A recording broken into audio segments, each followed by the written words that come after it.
Hi, and welcome back to Chess Minds.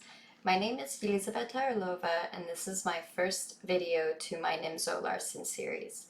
Today we will be going over the NIMZO-LARSEN against the King's Indian.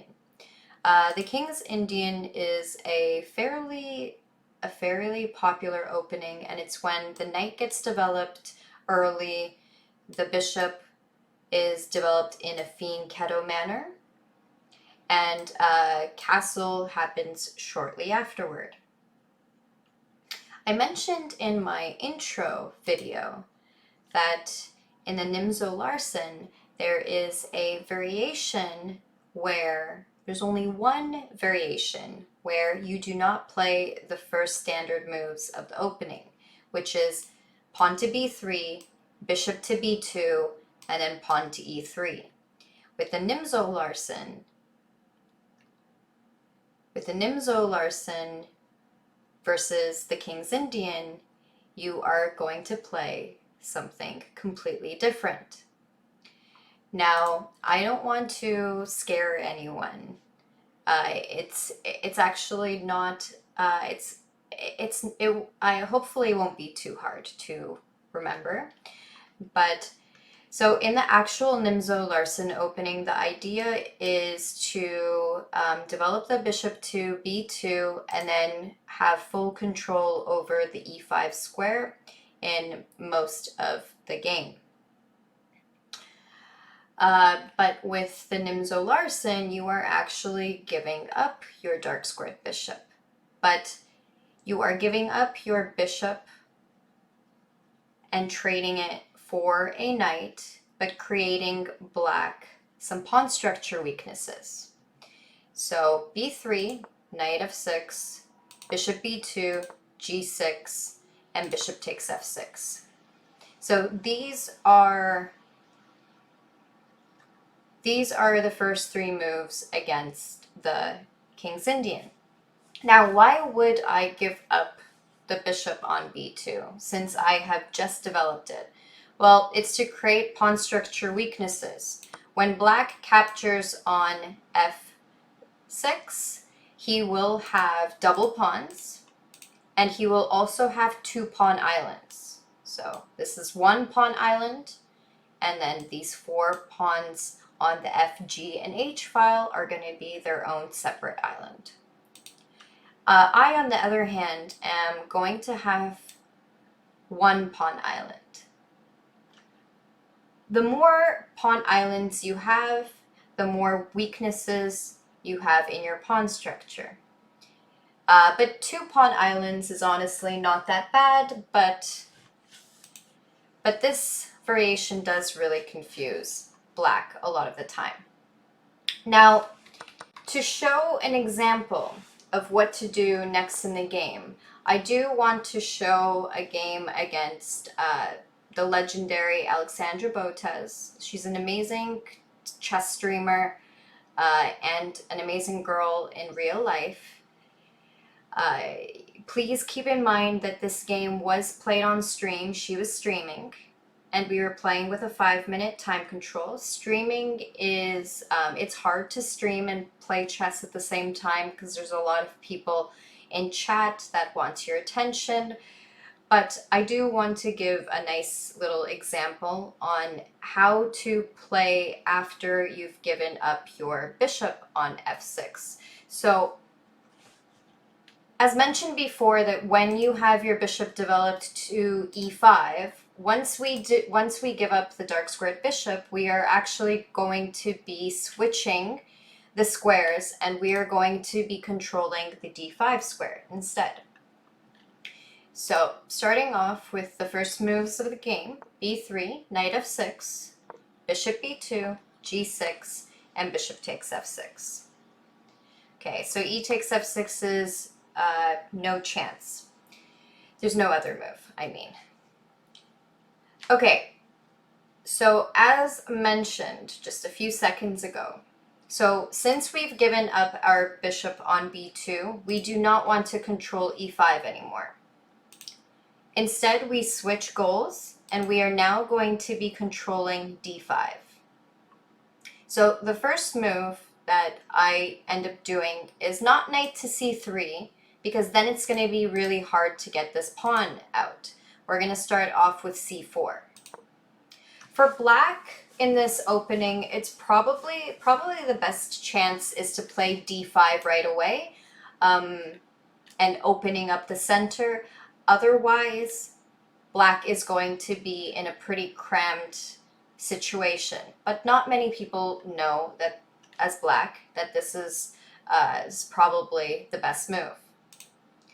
Okay, so c4, bishop g7, very common move, development, and now knight c3. So as you guys can see here, that I am controlling d5 now with 2 pieces. And honestly, for the rest of the for the rest of development, you are going to be eyeing d5. So when you play against the King's Indian, you need to remember that you want to control d5 as much as possible. Okay, black castles, and now g3. So g3 is with the idea of creating a fianchetto bishop and also adding a third attacker on the d5 square. Okay, so knight c6.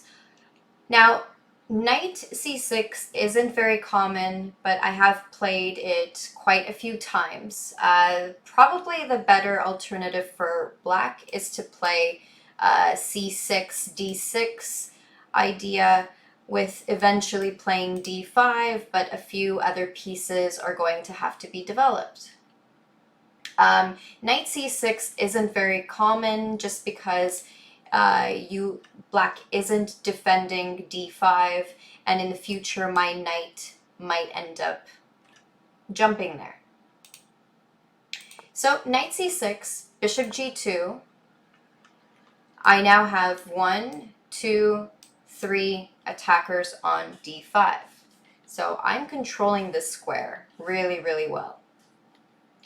Okay, f5, by the way, is very, very common, and I know that Alexandra played it on move 7, but it's very common for f5 to be played even earlier on in the game.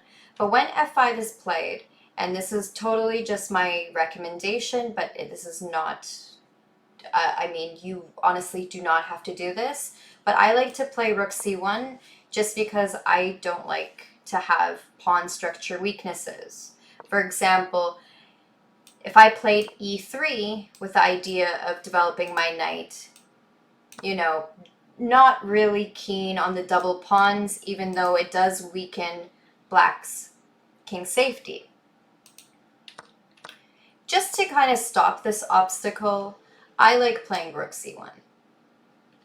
I think rook c1 is a really, really good move. So if bishop takes c3, rook takes c3, there's no double pawns, and I get to keep my 1 pawn island. But as I mentioned, it's not, you don't actually have to play rook c1. You can play e3, and you can allow the double pawns. Okay. So rook goes to c1, d6. d6 is a normal move to develop this bishop, but the problem is that this bishop doesn't actually have that many options. He's being blocked by this f5 pawn. Bishop d7 is probably the only option, because if black plays bishop to e6, then in the future I'm going to have d4 and d5. Not currently, because there's nothing other than my queen defending d4, but in the future. So d6, e3. So now e3 is with the idea of developing the knight to e2. Now, why do we not develop the knight to f3? So if we develop the knight to f3, we are now blocking off the bishop, and now we have only 2 attackers on the d5 square. That is not something that we want to occur. So we play pawn to e3 to develop the knight to e2 to not block the bishop, but also the knight is going to go to f4 in the future, adding even a 4th attacker to this square. Okay, now you guys might be wondering, well, by moving the pawn to e3, we've weakened this square on d3. What's going to happen if the knight goes to b4 and threatens knight d3 check, forking the king and the rook on c1? A very, very easy way to defend against this threat, and it's to play pawn to d4. So, guys, by playing pawn to d4, my queen is now defending d3. And actually, this knight move ends up being a little bit silly, since the following turn I can play a3, chase the knight away, and in the future play b4 and start a queenside attack. So not a very good move for black. Okay, so black is developing. Knight g to e2, queen e7. Queen e7, black needs to be very careful, especially since she doesn't have c6 played. Knight d5 is going to be a problem in the future. So after castle, I assume that Alexandra actually realized that she doesn't like my knight on d5, and that's the reason why she played bishop e6. But bishop e6 ends up being a huge waste of time, as I mentioned earlier, that since the knight and the bishop are placed in such a way, if we could teleport the pawn to d5, this will be a fork and we will win either the bishop or the knight. So, of course, I decided to play d4 to threaten the fork. So now black is left with having to move either the bishop or the knight. Decided to move back. Okay, so queen d2. I'm actually really, really close to developing all of my pieces. I might even be thinking about developing my rook f to d1, but I have pretty much achieved the situation that I really want to. Maybe after I play knight to f4, I'm going to enjoy it even more, my position. Okay, so a5 is played. I mean, I don't have a problem with a5. I think the idea with a5 is my knight will eventually move to d5 and a4 can happen with a nice little queenside breakthrough. What I like to do a lot of the time in the openings is when someone plays a5, I'm going to play a3. So if in the future a4 is played, I respond with b4. And I don't allow the a file to get open. And instead, I'm gaining more space on the queen side. I think a3 is generally, like in the NIMZO-LARSEN, it's very commonly played. Very commonly played. Okay, so rook a to b8. So rook a to b8 is with the idea of maybe moving the knight away somewhere, and with maybe a future pawn push with b5. The one issue, though, is that this knight is busy defending the pawn on a5. Okay, so I played h4. Now you guys might be wondering, well, what's the point of h4? It's, by the way, it's not for the purpose of h5. I like to play h4 because I don't want my knight to get chased off of f4. So I play h4 to protect g5, and then I'm going to play knight f4 after. It's not, you don't actually have to play, h4, but I personally like doing so. Okay, so Alexandra thought I was trying to do an attack, but that really wasn't the case. Maybe she thought that I was trying to play pawn to h5. But now knight f4, and guess what, guys? We have 1, 2, 3, 4. 4 attackers on the d5 square. Okay, so please keep in mind that Alexandra was streaming, and she does make this little error. So it's completely understandable what her plan was. Her plan was to play pawn to b5 and create this attack. But the one thing is that she missed this little discovered attack. So when she moved her knight to a7, she left the pawn on a5 unprotected, which actually leads her to losing not just one pawn, but two.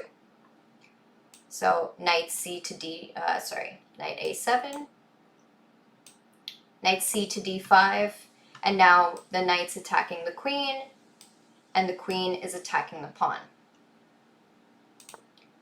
Queen d8, queen takes a5, and black is losing another pawn because the knight's under attack and the pawn on c7 is attacked twice versus one defender. So knight c6, queen takes c7. Doesn't seem like there's actually too many options here for black. If she does not go for the trade, she will lose this pawn as well. Not too sure if it's worth it. So I do think that the trade was pretty good here. Rook f to c8, attacking. Knight c to d5. So I decided not to move the other knight because I was actually a little bit worried that maybe something would happen with the knight on c7. Now looking at this position, it might have been a better strategy to play knight d5 and then move the other knight to b5 to attack this this weakness. But in the game, I did play knight c to d5. Okay, so black is trying to still attack on the queen side, which is, I mean, when you're down material, it's great to play aggressively. But the problem is that after b5, I found a really, really nice tactic, which let me either have two pieces for the rook, plus two extra pawns, or being up a whole piece.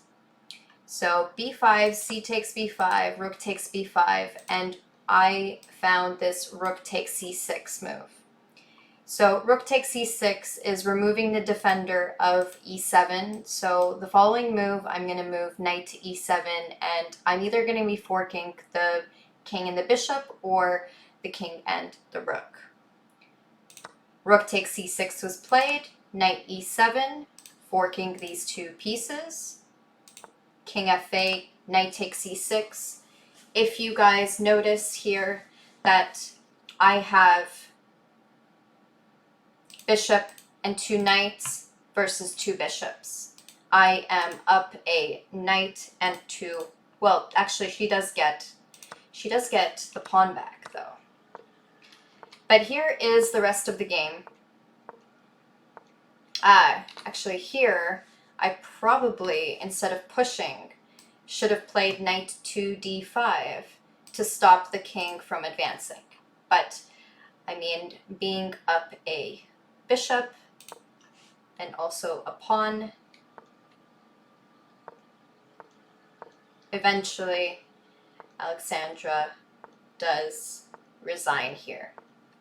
But guys, once again, please keep in mind that she was streaming. It was a 5-minute time control, but I did want to show you an example of how to play against the King's Indian. So majority of variations, you are going to be playing exactly the way that I played. So first of all, b3, knight of 6, bishop b2, pawn to g6, and bishop takes f6. It is very, very important, guys, to remember that if the e6 pawn has moved, you are not giving up this bishop. You are giving up this bishop completely for the reasons of destroying your opponent's pawn structure. And when you destroy your opponent's pawn structure, remember that our main focus stops from e5, and now we are actually switching over to d5.